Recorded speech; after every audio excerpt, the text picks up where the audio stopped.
ආයිපෝවන් හිතේ තියෙන හැම යහපත් බලාපොරොත්තුවක්ම ප්‍රාර්ථනාවක්ම ඉටුවන බොහොම සුන්දර මොහොතක් වෙන්න කියලා අපි ඔබට සිද්ධිශ්‍රී YouTube නාලිකාවෙන් ප්‍රාර්ථනා කරනවා. ඒ ප්‍රාර්ථනාවත් එක්ක අපි අද කතා බහ කරන්න සූදානම් වෙන්නේ මෙවර සිදුවන සෙනසුරු මාරුව හා සමගාමීව සුබඵල රැගෙන එන ලග්න මොනවද? ඒ වගේම අසුබඵල ගෙන දෙන ලග්න මොනවද? අපිට කොහොමද මේ සෙනසුරු බලපෑම සිද්ධ වෙන්නේ? සෙනසුරු මාරුව බලපාන්නේ කොහොමද කියලා විමසන්න සූදානම් වෙනවා. මේ විමසීමට අපිත් එක්ක වෙනද වගේම සිද්ධිශ්‍රී YouTube නාලිකාවත් එක්ක එකතු වෙනවා. ඔහු තමයි අපේ ප්‍රධාන කතානායකයා. ඔහුත් එක්ක තමයි මේ සියලුම වීඩියෝ පට අපි ඔබ වෙත ගෙනෙන්නේ. බොහොම පැහැදිලි විදිහට ජ්‍යොතිර්වේදයේ ගැන මනා හසල දැනුමක් තියෙන, ඒ වගේම විශ්ව ශක්තිය ගැන මනා හසල දැනුමක් තියෙන වැඩ කරන ඒත් එක්කම গুপ্ত විද්‍යාව ගැන හොඳ හසල දැනුමක් අත්දැකීමක් ඒ තුලින් গুপ্ত විද්‍යාවෙන් මනා වැඩ කොටාසයක් කරපු මහත්මයෙක් එක තමයි අපි අද කතා කරන්නේ. ප්‍රවීණ ජ්‍යොතිර්වේදී සිඩ්නිද සොයිසා මහත්මයා. ආයුෂ බොහෝ වේවා සිඩ්නිද සොයිසා මහත්මයා. හොඳයි. අද අපිට කතා කරන්න සූදානම් වෙන්නේ අද අපිත් එක්ක මේ ප්‍රේක්ෂකයන් එක බෙදා හදා ගන්න සූදානම් වෙන්නේ මෙවර සෙනසුරු මාරුවත් එක්ක ලග්න වලට බලපෑම. කොහොමද මේ ලග්න වලට බලපෑම? අපි මුලින්ම කියමු සුබඵල ගෙන දෙන ලග්න මොනවද? අසුබඵල ගෙන දෙන ලග්න මොනවද? සෙනසුරු මාරුව ගැන මම මේට ප්‍රථම ලෝකවාසී සැමටම විස්තරයක් ඇතුව YouTube එක කරලා ඇති. ඊළඟට අපි දැන් කතා කරමු රාශි 12ක් තියෙනවානේ. මේෂ, වෘෂභ, මිථුන, කටක, සිංහ, කන්‍යා. එතකොට අපි මේ ලග්න 6 ගැන මුලින්ම කතා කරමුකෝ. මුලින්ම මේ ලග්න 6 ගැන කතා කරොත් ප්‍රධාන වශයෙන්ම කියන්න තියෙන්නේ මේ පොදු පලාපලයක් තමයි කියන්නේ. එහෙම නැතුව විශේෂිත විදියකට කියන්න නම් තමන්ගේ ජන්මපත්‍රයේ ලැබෙන්න ඕනේ හරියටම කියන්න. දැන් අපිට කියන්න පුළුවන් අපි මේෂ ලග්න කතා කරනවා. මේෂ ලග්න මුලින් කතා කරනකොට ඔන්න අපි දැන් හොඳටම දන්නවා ඕනම කෙනෙක් දන්නවා ජ්‍යොතිර්වේදී කටයුතු කරන කෙනෙක් සෙනසුරුගේ දරුණුම හතාමාරක ඒ රාෂ්ටකයක්. මේ සෙනසුරුගේ දරුණුම හතාමාරක ඒ රාෂ්ටකයක් කියන්නේ යම්කිසි කෙනෙක්ගේ අකුසල බලවේග පළ දෙන මොහොතක්. හරිද? මේකෙදි දැන් එන්නේ සෙනසුරු එන්නේ ඒ කියන්නේ 12 වෙනි රාශියට. 12 වෙනි මේෂ ලග්නේ කෙනාට මීන රාශියට යනවා 12 වෙනි රාශිය. අපි මේ 12 වෙනි රාශිය කියලා කිව්වොත් අපි හිතමු නිකන් මේකට කියමු හිරගේ කියලා. මේකට නිකන් අනුවර්ත නාමයක් දෙමු. එක්ක මහර හිරගේ, එක්ක වැලිකඩ හිරගේ කියලා කියමුකෝ. මෙතෙන්ට යනකොට ඇයි අපි එහෙම කියන්නේ? දැන් මේකේ ඉන්නවා මේ සෙනසුරු මේෂ ලග්නෙට ග්‍රහයෝ 6 දෙනෙක් එතන ඉන්නවා තැම්පත් වෙලා. මේ ග්‍රහයෝ 6 දෙනා ඇවිල්ලා කවුද? රවි, චන්ද්‍රයයි, සිකුරුයි, බුධයි, සනි රාහුයි. එතකොට සනි රාහු එකට ඉන්නේ. මේ සනි රාහු එකට 12 යන ඉන්නකොට අනිවාර්යයෙන්ම කොච්චර හොඳ මිනිස්සෙක් වුණත් සෙනසුරු මහ දසාවක්, රාහු අතුරු දසාවක්, රාහු මහ දසාවක්, සෙනසුරුගේ අතුරු දසාවක්, විදසාවක්, සූක්ෂම දසාවක්, ප්‍රාණ දසාව විදිහට නරක කාලයට ගියොත් ඇත්තටම අනිවාර්යයෙන්ම හොඳ මිනිහෙක් වුණත් නොකරපු වරදකට අසු වෙලා නීතිගත වෙන්න පුළුවන්. නීති රැහෙනට අසු වෙන්න පුළුවන්. හොඳ මිනිස්සෙකුට උනත් කිසිම කරදරයක් නැතුව කාටවත් කරදර හිරියර නැතුව ඉන්න කෙනෙකුට උනත් මේ පව පලසම් දෙන කාලේ මේ පව කියන්නේ මම හැමතිස්සෙම කතා කරනකොට කියනවානේ ලොකුම පව තමයි දෙවපියන් නොසලකින් ඉන්නේ කියලා. අන්න ඒ වගේ කෙනෙකුට නම් මෙන්න මෙතනදී ගැලවෙන්න බෑ කවදාවත්. මේ ගැලවෙන්න බෑ. මොකද බැරි හේතුව තමයි මේ තැන හරි නරකයි. මෙතනදී අඩුතරමේ විඳවන්න ඕන වාත අමාරුවක්වත් හැදෙනවා. ශරීර සෞඛ්‍ය පැත්තෙන් බැලුවත් මේෂ ලග්නෙට. හැබැයි මේෂ ලග්නෙට මං කියන විදිහට නම් කියන්න තියෙන්නේ 12 යන සෙනසුරු යන නිසා බොහොම පරිස්සම් වෙන්න. මේ දවස්වල වැඩියෙන් පින් කරගන්න. ඒතර පින් කරගන්න තරමට මේ අපල මග අර ගන්න පුළුවන්. එහෙම නැතුව වැරදි කරන ඒගොල්ලෝ තවත් වැරදිමත් යන්න ගියොත් එහෙම තනිකරම අපායට ගියා වගේ අගුණම තමයි බලපාන්නේ. මේ පිට අපායක් වෙනවා. මේ පිට අපායක් කරගන්න වෙනවා මේෂ ලග්නකාරයන්ට පින් දහම් අඩුවෙන් කරගත්තොත්. පින් දහම් ටිකක් වැඩියෙන් කරගත්තොත් පුළුවන් තරම් පන්සල් ගිහලා බෝධි පූජාවල් කරලා ඒව කරාම මේකෙන් සාහනයක් ලබා ගන්න පුළුවන්. හරියටම සෙනසුරේ රාෂ්ට්‍රක තියෙන ඒගොල්ලන්ගේ හරියටම විස්තරයක් ඇතුව කියන නම් කේන්දරේ පලාපල කියන්නේ තමන්ගේ සුදුසු කේන්දරේ මට හෝ කාට හෝ කියලා හරියට බලා ගන්න. ඒ බලාගත්තම එකකින් දැනගන්න පුළුවන් ඒක. එතකොට අපි ඊළඟට කතා කරොත් එහෙම වෘෂභ ලග්නේ. ඔන්න වෘෂභ ලග්නෙට අද ජ්‍යොතිෂඥයෝ ඉන්නේ ඒගොල්ලෝ ජ්‍යොතිෂ කඩේ තියෙන ඒගොල්ලෝ කොහොම කියන්නේ වෘෂභ ලග්නේ රජ වෙනවා කියලා. එතකොට අපි මෙහෙම හිතමුකෝ වෘෂභ ලග්නේ රජ වෙනවා කියලා කිව්වට වෘෂභ ලග්නයට චන්ද්‍රේ රාශියක තියෙන කට්ටිය ඉන්නවා. ඒතකොට චන්ද්‍රේ රාශියක තියෙන කට්ටියට වෘෂභ ලග්න ඔය කියන තරම් හැබැයි කොහොමුණ 130 40 කාරි ප්‍රතිඵල ලැබෙනවා. හැබැයි මේ මං කියන සමහර වෘෂභ ලග්නක ඒගොල්ලෝ ඉන්නවා ධර්ම කර්මාධිපති යෝගේ තියෙන, මාලවී යෝගේ තියෙන අන්න ඒ වගේ ඒගොල්ලන්ට නම් මේ කාලේ මේ 11ට යන එක 11 ගායෝ 6 දෙනෙක් ඉන්නවා කියන්නේ අනිත් එක තමයි රාහු ග්‍රහය උප්පත්තිය පිහිටේ ඉන්න තැන. ඒකත් බලනවා. හැබැයි ලග්නගත වෙලා වෘෂභ රාශියේ ඉන්නවා බ්‍රහස්පති ග්‍රහය. ඒතර අන්න ඒකත් හරි වාසනාවන්තයි වෘෂභ ලග්නකාරයට. මොකද යම්කිසි අපලයක් තියෙනවා කෝටියක් දෝෂ භංග වෙනවා කියනවා ග්‍රහයක ලග්නෙට ගියාම බ්‍රහස්පති ග්‍රහය. ඒකත් එක්ක බලනවා වෘෂභ ලග්නකාරයන්ට නම් මට කියන්න තියෙන්නේ කරදර බොහොම අඩු වෙනවා. හැබැයි මුඛේ පරිස්සම් කරගන්න ඕනේ. තමන්ගේ මුඛේ නිසා තමන්ට ලැබෙන්න තියෙන දේවල් නැතු වෙන්නත් පුළුවන්. කට පරිස්සම් කරගන්න ඕනේ. කට පරිස්සම් කරගත්තේ නැත්තම් ලොකු ප්‍රශ්න කොටකට මුහුණ දෙන්න වෙනවා. මොකද පටන් ගන්නකොටම කුජ ග්‍රහයා ඉන්නේ දෙවැන්නේ. දෙක කියන්නේ මුඛේ. මේ මුඛේ කට පරිස්සම් කරගත්තේ නැත්තම් ප්‍රශ්න කොටකට මුහුණ දෙනවා. හැබැයි ලොතරැයි ජය නිල් මැණික් වාසනාව. එතකොට ඉඩ කඩන් වලින් බෝකර් වැඩ කරන ඒ වගේ දේවල්. ඒ සියලු දේවල් වලින් වෘෂභ ලග්නකාරයන්ට කොහොම වුණත් ණය තුරුස් කරදරීරිය ඇර තිබ්බනම් යාන වාහනයක් ගන්න බලාපොරොත්තුවක් තිබ්බනම් සතුරු සම්පත ලැබෙනවමයි. දරුවෝ තමන්ගේ දරුවෝ ඉන්නවා නම් වෘෂභ ලග්නකාරයන්ට දරුවෝ ඉන්නවා නම් විභාගයක් කරන්න කිට්ටු වෙනවා. ඒගොල්ලෝ අනිවාර්යයෙන්ම පාස් වෙනවා. ඒ මොකද අර පියාට ලැබීමේ වාග්ය දැන් උදා වෙලා තියෙන්නේ. ඒක නිසා වෘෂභ ලග්නකාරයන්ට නම් ඇත්තම වෘෂභ ලග්නේ තියෙන ඒගොල්ලන්ට කවදාකවත් මේ දෙකමාරේ 100%ක්ම හොඳයි කියලා මං කියන්නේ. හැබැයි 175ක් හොඳ වෙනවා. මං කිව්වා අර නරක දසායන කට්ටියට 125 විතර හොඳක් තියෙනවා. 75ක නරකක් උදා වෙනවා. අන්න ඒකයි කිව්වේ කියන පළියටම ග්‍රහයක් මාරු වුණ පළියටම එකපාරටම ලග්නකින් කියන්න බෑ. ජම්මපත්‍රේ හරියට පරීක්ෂා කරොත් කියන්න පුළුවන් මෙන්න මේ කාල සීමාවෙකට උතුරයි ජයක් එනවා මේ කාල සීමාවට මේක වෙනවා කියලා කියන්න පුළුවන් වෘෂභ ලග්නෙට. ඒතර වෘෂභ ලග්නේ පලාපල ඔන්න ඔය විදිහට යන්නේ. මෙවර සෙනසුරු ග්‍රහ මාරුව මේෂ ලග්නයට කොහොමද බලපාන්නේ? ඒත් එක්කම වෘෂභ ලග්නයට කොහොමද බලපාන්නේ කියලා අපි කතා කළා.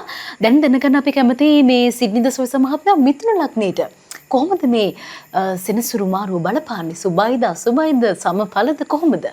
මිථුන ලග්නෙට සුබය අසුබය නෙවෙයි සමඵල තමයි. මිථුන ලග්නෙට සම තමයි. මිථුන ලග්නෙට එන්නේ කර්මස්ථානෙට. කර්මස්ථාන කියන්නේ කේන්දරයේ 10 වැන්න. 10 වැන්නට තමයි මං කිව්වේ ග්‍රහය 6 දෙනා ඉන්නේ. මං කිව්වේ ඉස්සෙල්ලත් රවි බුධයි චන්ද්‍රයයි සිකුරුයි රාහුයි ශනි. ඒතර මේ කර්මස්ථානෙට ආවම තමන්ගේ රැකියා කරන ස්ථානේ මේක. ඒ වගේම මේකේ අනිත් පැත්තේ තියෙනවා 4 වැන්නේ ඉන්නවා කේතු. ඒතර 4 වැන්න කියන්නේ ගේ දොර වාසනාව කෙනෙකුට කියන තැනනේ. ගෘහස්ථානේ. එතකොට මේ 4 වැන්නේ කේතු ඉන්නකොට ශරීර සෞඛ්‍යයේදී අනිවාර්යයෙන්ම පෙනහළ වල රෝග ලක්ෂණ මතුවෙන්න පුළුවන්. මේ 29 දැන් පස්සේ. එතකොට කවුරු හොඳට ඉන්න කෙනෙකුට හරි මිථුන ලග්නකාරයන්ට පපුව අමාරුවක් පොඩ්ඩක් දැනෙනවා නම් සෙම තීදී කියන්නේ නාන්න නැතුව රාත්‍රී කාලේ අන්නේ සෙම අමාරුවක් විශේෂයෙන් එන්න පුළුවන්. ඒක සමහර විට පෙනහල්ලේ ලොකු රෝගයක ලක්ෂණයක් වෙන්නත් පුළුවන්. ඒක නිසා මිථුන ලග්නේ ඒගොල්ලෝ පපුව සම්බන්ධව පොඩ විහිළුවට ගණන් ගන්න නැතුව යම් කිසි දෙයක් අමාරුවක් රැට වුණොත් දැනුණොත් ඒක සමහර විට heart attack එකක් වෙන්නත් පුළුවන්. ඒක නිසා ඒ ගැන අවධානය යොමු කරන එක හොඳයි එතනින්ම.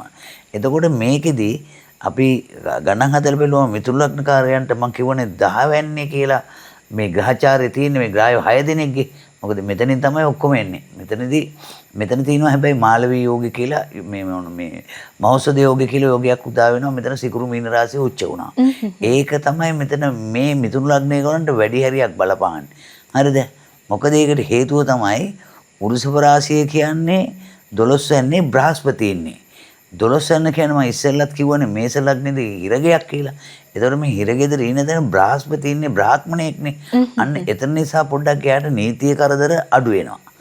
නමුත් මේ 10 වෙනි ඉන්න අනිත් ග්‍රහයත් එක්ක බැලුවම ශනි රාහුත් එක්ක බැලුවම 1 4 7 10 කියන කොටු හතරම පේනවා. 1 කියන්නේ හිස. 4 කියන්නේ මම ඉස්සෙල්ලා කිව්වා වගේ පපුව. 7 කියන්නේ අපේ මේ මුත්‍රා මාරු එමේ හැදෙන තැන රාස් කලව ප්‍රදේශේ. එතකොට 10 කියන්නේ අපේ ධනයිස් දෙක. ඒතර මේ ශරීර සෞඛ්‍යයේදී පොඩ්ඩක් බොහෝ කල්පනා වෙන්න ඕන මං කිව්ව අවයව තියෙන ස්ථාන. දැන් සමහර විට මදුමේහය දෙන්න පුළුවන්, සීනි දෝෂය දෙන්න පුළුවන්. එතකොට අනිවාර්යයෙන්ම පාදාන්තර රෝග හට ගන්න පුළුවන්. ඒක නිසා ඒ ගැන පොඩ්ඩක් අවධානය යොමු කරන්න ඕනේ. බොහොමම කියන්නේ කල්පනාකාරී වැඩ හැම දෙයක්ම දෙපාරක් හිතලා වැඩ කිරීම තමයි මිථුන ලග්නකාරයන්ට මම දකින විදියට නම් හොඳ. කොහොමද වෘත්තීය ජීවිතය? වෘත්තීය ජීවිතේ ඇවිල්ලා එයාට ඇත්තටම රැකියාව කරන තැන පොඩි පොඩි කරදර එන්න පුළුවන්. හැබැයි ඒකෙදි දසාවා තියෙනවානේ අපි. අපි හිතමු මිථුන ලග්න ඒ කියන්නේ ලග්නාධිපතිගේ දසාව තමයි බුධගේ දසාව.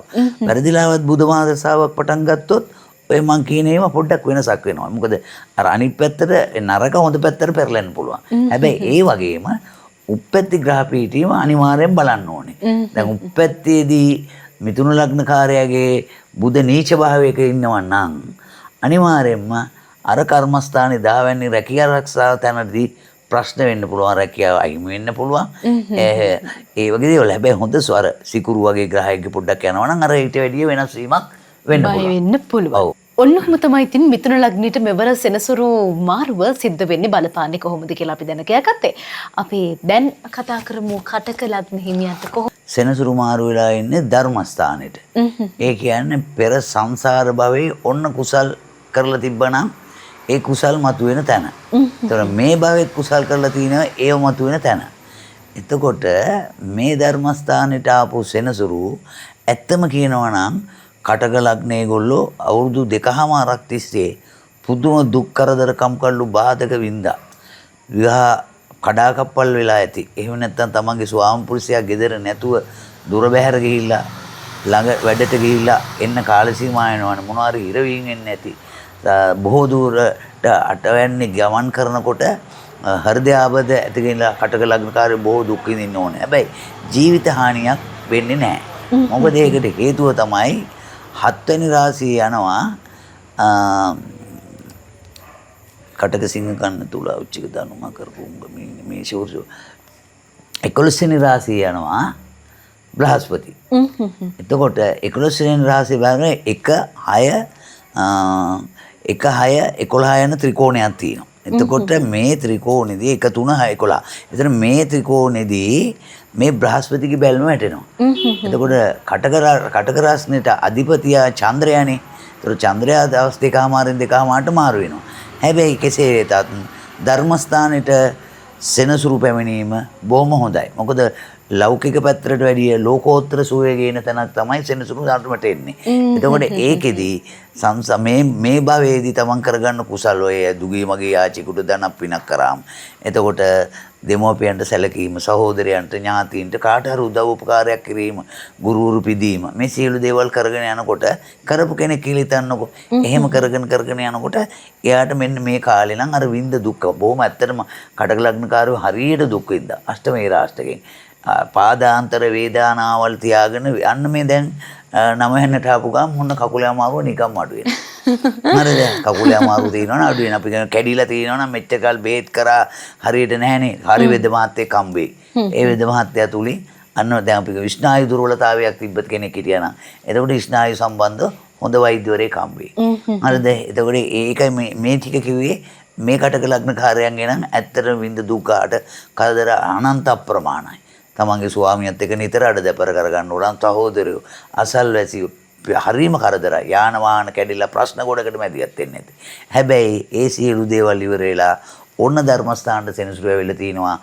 ධර්මස්ථානේ කියන්නේ පෙරපින මතෝ ගන්න මෙතක් ඉඳන් තවත් පින් ටිකක් වැඩි කරගෙන ගමන ගියා නම් හොඳ වාසනාවන්ත කාලයක් කටක ලග්නටත් උදා වෙනවා. කටක ලග්න හිමියෙක් නම් ඔබ ඔන්න ඔහොම තමයි ඔබට සෙනසුරු මාරුවත් එක්ක කලදසාව බලපාන්නේ. දැන් ඒත් එක්කම මේ වීඩියෝ පටය බලාගෙන ඉන්න කෙනෙක්ට හිතෙන්න පුළුවන් මගේ ලග්නේ සිංහ ලග්න හිමියන්ට කොහොමද මේ සෙනසුරු මාරුව කලදසාව ගුණයක් වෙයිද අගුණයක් වෙයිද කොහොමද? අපි ඉස්සෙල්ලා මම කතා කළේ කටක ලග්නකාරව අවුරුදු 2කමාරක් දුක් විඳ කියලා සෙනසුරු අටවැන්න යනකොට. එතකොට අන්න ඒ වගේ තමයි සෙනසුරු සිංහ ලග්නකාරයන්ට එනවා අටවැන්නට. මේ අටවැන්නට ආවම සෙනසුරු අනිවාර්යයෙන්ම ශරීර සෞඛ්‍ය පැත්තෙන් බැලුවොත් වාතාමාරුවක හරි මුල් ආරම්භය පටන් ගන්නවා මේ 29 වෙනිදාට පස්සේ. ඊට අමතරව අපි ගත්තොත් එහෙම සිංහ කන්‍යා තුලා වෘශ්චික ධනු මකර කුම්භ මීන මේෂ වෘෂභ 10 වෙනි ඉන්න බ්‍රහස්පති. අන්න මේ 10 වෙනි බ්‍රහස්පති ඉන්නකොට බ්‍රහස්පතිට පේනවා 1 4 7 10. විවාහ ජීවිතේ යන්තම් අෂ්ටමී රාෂ්ටකයේ ගියත් අර 7 පේන නිසා යන්තම් බේරගෙන යන්න පුළුවන්. කියන්නේ 50ට 50 බේරගෙන යන්න පුළුවන් විවාහ ජීවිතේ. එතකොට විවාහ හරි ගියේ නැති කට්ටිය ඉන්නවා නම් ඒගොල්ලන්ට චුට්ටි මංගල යෝග ටිකක් උදා වෙන්න පුළුවන්. හැබැයි මේ කෙසේ වෙතත් මේ අෂ්ටමී රාෂ්ටකයේ දෙන්නේ දුක. මේ දුක තමයි දැන් මේ කාලේ කවුරු හරි විවාහ වෙන්න කට්ටිය කවුරු හරි ඉන්නවනම් මේ අවුරුදු දෙකමාරද ඇතුළත විවාහයක් වුණොත් විවාහ වෙනවා කියන්නේ ඇත්තටම 70%ක් දුකනේ. විවාහ වෙනවා කියන්නේ කිසි දෙයක් අතාර ගන්න බෑනේ.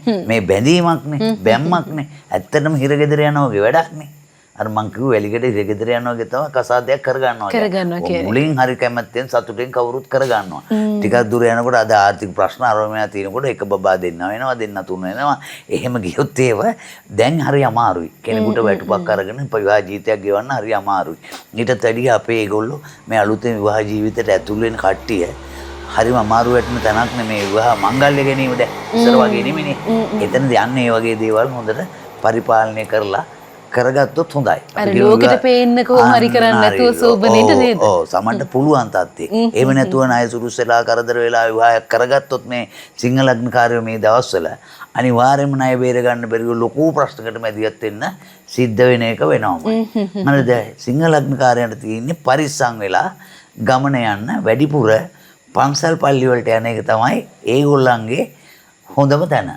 හැබැයි යාන වාහන වල යනකොට හොඳට කල්පනාව යන්න ඕනේ. ඔය මෝටර් සයිකල් පදින ඒගොල්ලෝ හරි කල්පනාව යන්න ඕනේ. මොකද පොඩ්ඩට පාදාන්තරේ බිඳීමක් ඇති වෙන්න ඉඩ තියෙනවා. ඉඩ තියෙනවා. හැබැයි එයාගේ දසාව 90 තමයි. ඒකට මම කිව්වේ ඒකයි කේන්දරයේ හරි කෙනෙක් බලලා පරීක්ෂා කරගෙන අන්න ඒ තුලින් තමයි ඕකේ විස්තරය හරියට ගන්න පුළුවන්. අපි මේ ඔබත් එක්ක කියන්නේ මේ හරි බොහොම සාපේක්ෂ විදිහට පොදුවේ කොහොමද මේ ග්‍රහමාරුව මේ එක් එක් ලග්න වලට බලපාන්නේ කියලා. ඉතින් එක එක්කෙනාගේ ග්‍රහචාරය අනුවත් පෞද්ගලික විදිහට වෙනස් වෙන්න පුළුවන් මේ කියන කතාව සිඩ්නිද සොයිස මහත්මයා බොහොම අවධාරයෙන් අපිත් එක්ක බෙදා හදාගත්තා. දැන් මේ කන්‍යා ලග්න හිමියෙක් බලාගෙන ඉන්නවනම් කන්‍යා ලග්නෙට කොහොමද සෙනසුරු මාරුව කොහොමද? කන්‍යා ලග්නිය ගැන කතා කරාම මට පොඩි හිනාවකුත් එනවා. මොකද හේතුව මං ඉස්සෙල්ලා කියවනේ විවාහ ජීවිතේ ගොඩාක් කට්ටියට එපා වෙලා තියෙනවා කියලා. ඇත්තම සමීක්ෂණයක් කරලා බලුවොත් ඕක තමයි ඇත්ත. දරුවෝ නිසා ඉන්නවා මේම ඉන්නවා කියලා කියයි. අද 70% බැලුවොත් විවාහ ජීවිත තියෙන්නේ පළුදු වෙලා දික්කසාද නඩු දාගෙන ওই තත්ත්වෙනේ පවතින්නේ. එළියට පේන්න තියෙනවා. ඇතුලෙන් හරි ගින්දරනේ පත්තු වෙන්නේ. එතකොට මෙන්න කන්‍යා ලග්නකාරයන්ට පත්තු වෙන්න ගන්නවා පිට හරියටම. මොකද කන්‍යා ලග්නකාරයන්ගේ 7 වෙනිට තමයි මෙන්න මේ ග්‍රහචාරය බලපාන්නේ. කවුද මෙතන ඉන්නේ දැන්? සෙනසුරු ඉන්නවා, රාහු ඉන්නවා. එතකොට එතනින් ගියාම රවි ඉන්නවා, චන්ද්‍රයා ඉන්නවා, සිකුරු ඉන්නවා. කොයිතරම් පත්තිනි අම්මා කෙනෙක් වුණත් නොමග යන්න පුළුවන් ග්‍රහචාරයක් උදා වෙනවා. කොයිතරම් බෝධිසත්ව මිනිසෙක් වුණත් නොමග යන්න පුළුවන් ග්‍රහචාරයක් මෙතන තියෙනවා. සමහර විට අහිංසක දුප්පත් විවාහයක් කරගෙන ඉන්න කෙනෙක් හැමදාම මේ දුක විඳින්න බෑ කියලා අර විවාහය අතෑරලා සල්ලි තියෙන විවාහයක් හොයාගෙන යන්න ගිහිලා මේ කාලේ සිකුරුත් එතන ඉන්නවා. මේ කාලේ අනියන් සම්බන්ධතාව වැඩි වෙනවා. තීන විවාහය පළුදු වෙනවා. මේ තුලින් කන්‍යා ලග්නකාරයෝ ඇත්තටම පරිස්සම් විය යුතුමයි තමන්ගේ තීන විවාහ ජීවිතේ ආරක්ෂා කරගන්න.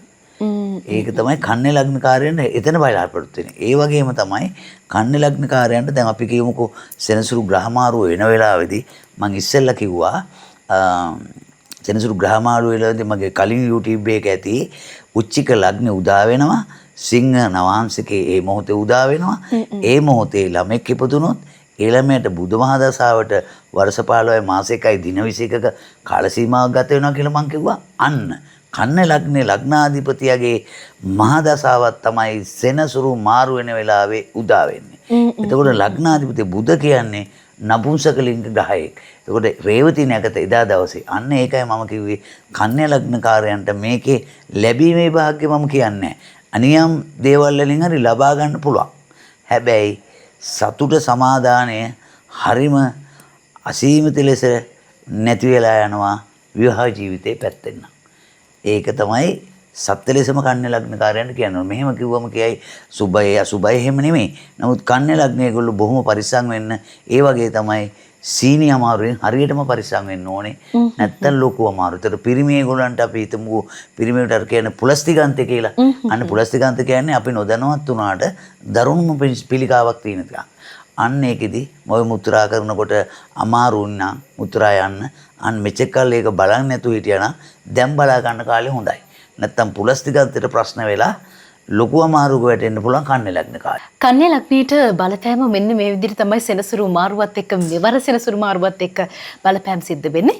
දැන් අපි කතා කළා මේෂ ලග්න හිමියන්ට කොහොමද වෘෂභ ලග්නයට මිථුන කටක සිංහ කන්‍යා. මේ ලග්න හයට මොනවද තියෙන සුබඵල මොනවද තියෙන අසුබඵල කියලා අපි සිඩ්නිද සොයිස මහත්මයාත් එක්ක කතා කළා. දැන් අපි ආයේ කියන්නේ මේ එක් ලග්න වලට අපි කියන්නේ බොහොම පොදු කුලකයක ඉඳන් පොදු දැක්මක ඉඳන් උඩ ඉඳන් බලලා පොදුවේ. ඒ නිසා ඔබට මේ කතාව වෙනස් වෙන්න පුළුවන් පෞද්ගලික ලග්න පලාපල විදිය ක්‍රමයක් එක්ක. ඉතින් කොහොම නමුත් මේ ගැන හොඳ අවධානයකින් පසු වෙන්න. දැන් විශේෂයෙන් මතක් කරන්න ඕනේ මේ කතාව අතරතුරත් අපේ සිඩ්නිද සොයිස මහත්මයා කිව්වා මේ පොදුවේ තමයි අපි මේ ගැන කියන්නේ. හැබැයි පෞද්ගලිකව ඔබට මට වෙනස් වෙන්න පුළුවන්. මම මිථුන ලග්න හිමියෙක් නම් මේ කියපු මිථුන කතාවත් එක්ක මගේ ග්‍රහ පිහිටීමත් එක්ක ගලපලා බලුවොත් වෙනස්කමක් ඇති වෙන්න පුළුවන්. ඒ නිසා ඔබට හිතෙනම නම් මම මටම හරියන තක්කෙටම හරියන අනාගතය ගැන දැනකයා ගන්න ඕනේ කියලා අපේ ප්‍රවීණ ජ්‍යොතිර්වේදී গুপ্ত විද්‍යා ගැන විශේෂඥ දැනුමක් තියෙන ඒ වගේම විශ්ව ශක්තියෙන් වැඩ කරන වැඩ ගන්න සිඩ්නිද සොයිස මහත්මයාත් එක්ක සම්බන්ධ වෙලා මුණ ගැහිලා ඔබේ කේන්දර පරීක්ෂාව ඔබේ හඳහන පරීක්ෂා කරගෙන අනාගතයේ කල්කිය දැනකයා ගන්න පුළුවන්. තිරේ දිස්වන දුරකථන අංකයට දැන්ම කතා කරලා දිනය වෙලාව වෙන් කරගන්න කියන ආරාධනාවත් එක්ක අපි අදට ඔබින් සමුගෙන යන්න. එහෙනම් අර කියපු කතා හැම දෙයක්ම ඔළුවේ තියාගෙන මතක තියාගෙන අවධානය යොමු කරලා වැඩ කරන්න අවධානමක් ගන්න කලින් බොහොම ස්තුතියි සිඩ්නිද සොයිස මහත්මයා මේ ලග්න පලාපල ගැන බොහොම පැහැදිලි විග්‍රහයක් අපිට එක කළාට. ඊළඟ වීඩියෝවෙන් අපි ඔබව මුණ ගැහෙනතුරු සිද්ධ ශ්‍රී YouTube නාලිකාව වෙනුවෙන් ඔබට ජය සතුට අයිබෝවන්.